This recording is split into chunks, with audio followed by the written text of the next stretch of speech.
Are gimmicks in the UFC an accurate representation of a fighter's personality, or are they just a ploy to bring more eyes to their fights? Dwayne and I are going to ask the question of how accurate the UFC fighters' gimmicks are according to their personality. But before we do that, make sure to subscribe as we've got brand new videos coming out every week. So it's not exactly uncommon for people to dial up their personality to 100 in order to sell a fight. But some of the gimmicks we've seen throughout the years are so over the top that they are almost cartoon-like.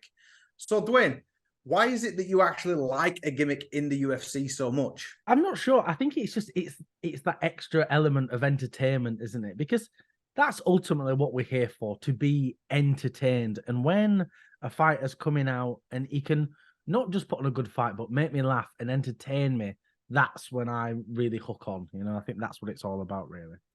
Exactly, yeah, because, I mean, everyone's a fighter. But if you've got the personality to match, you've got the jokes to match, everything like that, it just makes you so much more of a... Does it make sense to say a complete person, a complete attraction? You could be, a spectacle sort of thing to tune in for. How many people... Derek Lewis, prime example. You tune in for him. You might not even be a fan of his fights, but people say, watch his post-fight. He's so funny. But that's just the nature of the beast. And one person who has actually admitted to be portraying a gimmick, to be portraying a character several times is Colby Covington. Now, Dwayne, did you for a second believe that this guy could be that big of a without playing a character? Yes and no. I think it's really difficult with Colby because I think there's that element side of him that he is a bit of a at the same time that he's playing up and sort of exaggerating what he really is, because I don't know if I believe this whole gimmick, where he's saying like, oh, I was going to be cut from the UFC and all this kind of stuff. Are the UFC really going to cut a guy on a winning streak? That seems so unlikely. There's much, much worse fighters that they keep around who aren't big stars. But either way, it worked really well for him, didn't it? That's what made Colby Covington a star. There's no denying it. It really did propel his career to that much higher momentum, and like we said before, I love a gimmick and I love that kind of thing, and that real sort of WWE wrestler persona that he's got. I like that. Your hometown sucks mentality. That I can't wait for him to beat up Leon Edwards and tell me that England sucks. It's going to be so much fun. Well, yeah. Speaking of that, he literally has Kurt Angle's theme song. So, you can't get much more of a crossover. Colby's mentioned about potentially joining WWE in the past, that kind of thing. His gimmick, I don't know how well it'd go across in a PG audience, but it sells well for the UFC. People despise Colby, but they would tune in to hopefully see him, get his jaw broken again.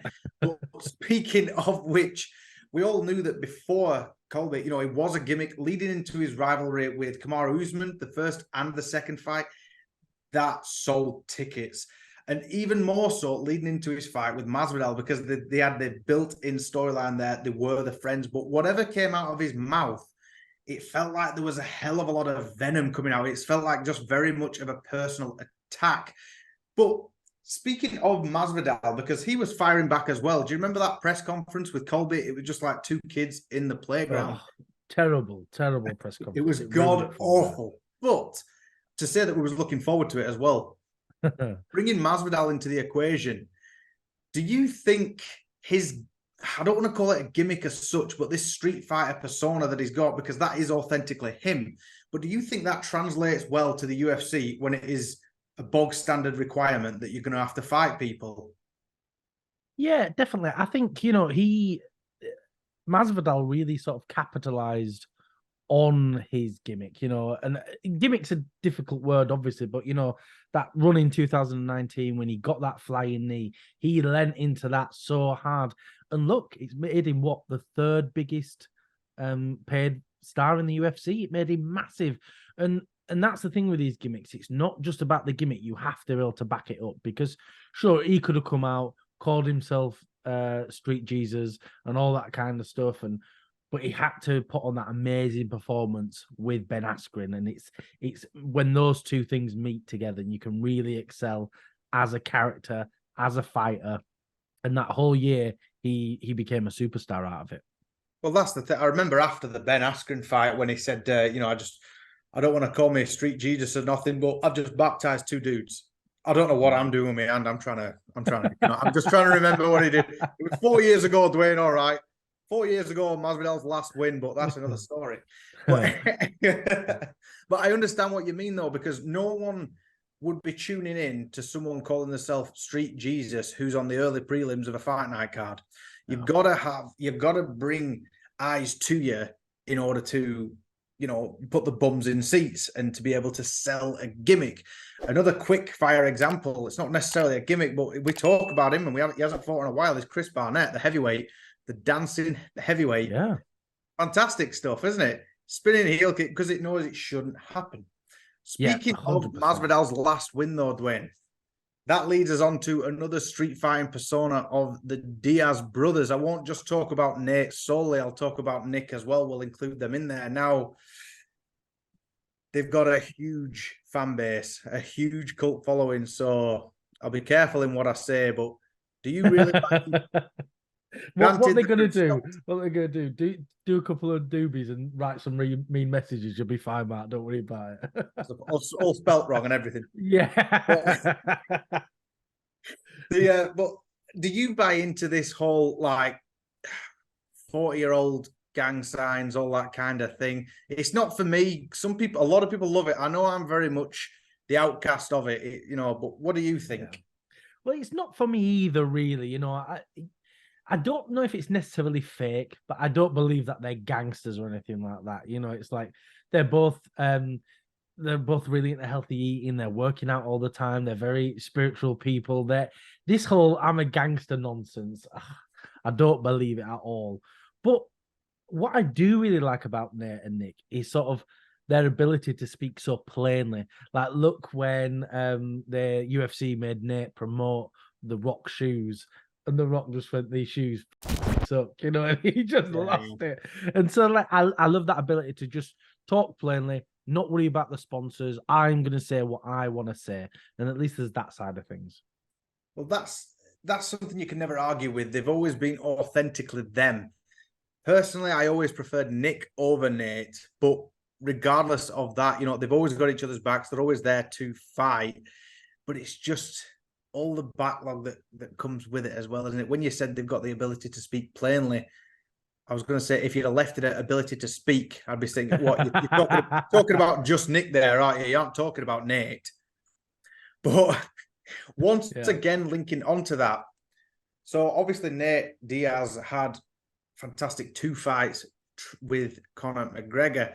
Now, I don't know whether you'd call Conor a gimmick as such as well, but in his early days, when it was Mystic Mac, or whether it's more recent times, the notorious Conor McGregor, I feel like it does hold some sort of weight as a gimmick or some sort of persona as it used to be. But we do get flickers of what I personally believe to be the real Conor. Even in his early featherweight run, after a fight, is respectful. He's always got time for his opponent, that kind of thing, gives credit where credit is due. And I think you see this more so on display in the second Dustin fight and the Cowboy fight, if you remember those two.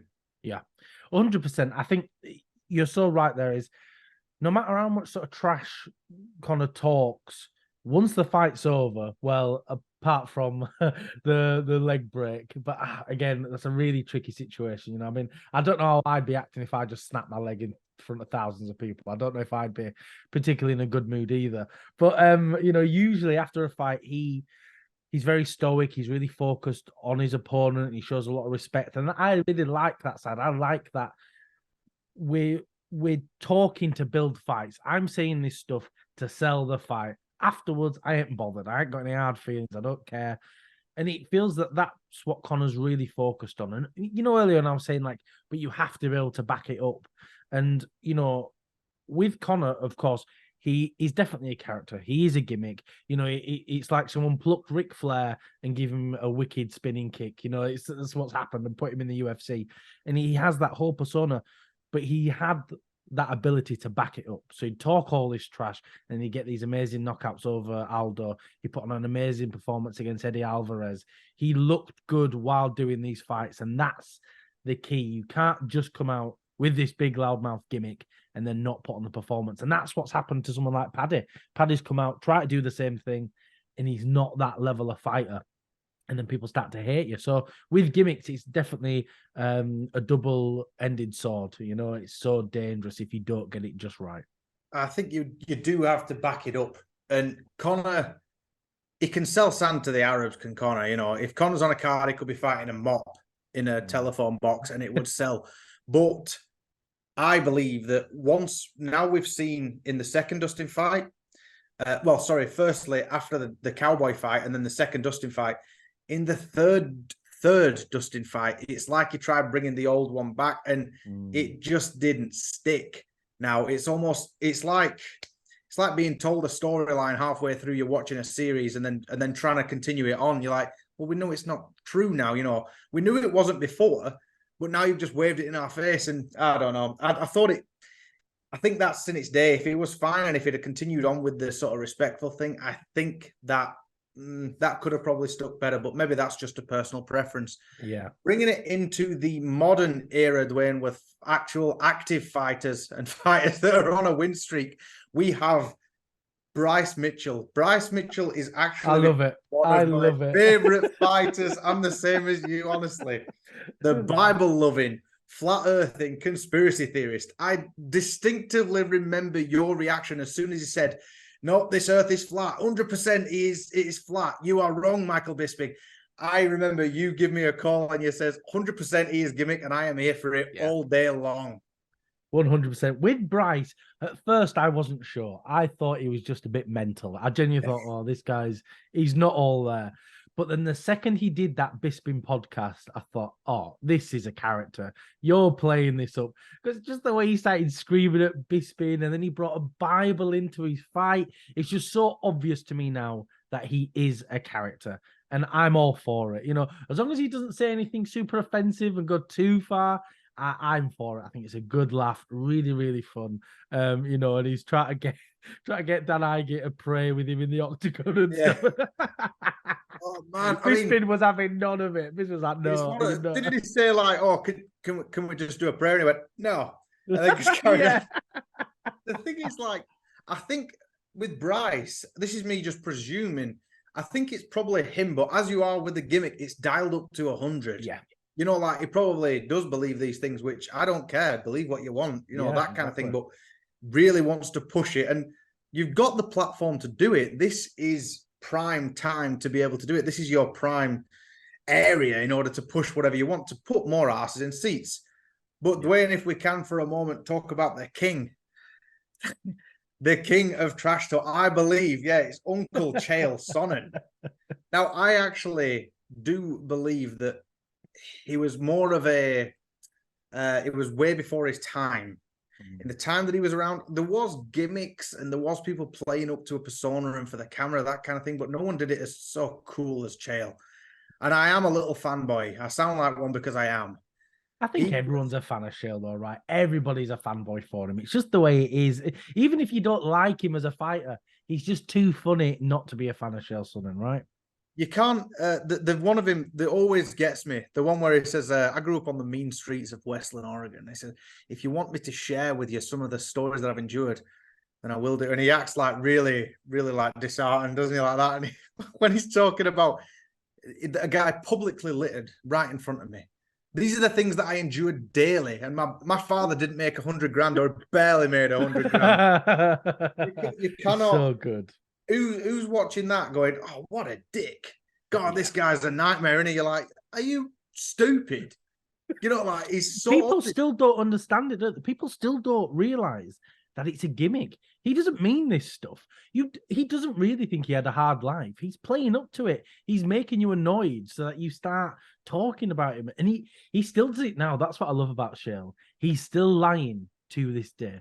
He goes on an interview, he goes, oh yeah, I was talking to so-and-so's wife. He's like, why would this wife be talking to you? And they told me that Stipe's training. I'm like, don't lie. And Stipe's wife is not, she's a pen pal of mine. No, she's not, Chael. No, she's not.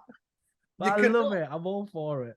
I seriously believe that, you know, you cannot hate Chael Sonnen. He's so good. And it's great that everyone still goes along. It's like, as much as the "you can't see me" John Cena joke gets overplayed now, it's the Chael Sonnen undisputed, undefeated. Look on the comments of the video on YouTube of him versus John Jones. The comments on there are ridiculous. My favorite was that the referee only raised John's hand is because Chael's was too heavy to raise. People keep that gimmick alive, which is fantastic, I believe. Yeah. I think he really was almost, would it be too cheesy to say, a pioneer? No, 100%. He definitely is. We were talking about these sort of wrestling WWE personas coming to life. Chael feels like someone plucked him out of WWE in the 90s and went, bang, you're now a UFC superstar. Yeah. And it's always been such a shame to me that we've never seen Chael move over and be in the WWE, maybe as someone's manager. And I could just imagine it'd be so funny. And I would love every second of it because he's a big wrestling fan as well. He loves it. He talks about it all the time. I mean, imagine the fun you can have. What was it a while ago where someone got jumped and Chael said, well, there was only about 9 of them. I think we can end it on the absolute king of Chael Sonnen. I believe that's all we've got time for. But thank you, everyone, for watching. If you can like, comment, and subscribe, it really does help us out.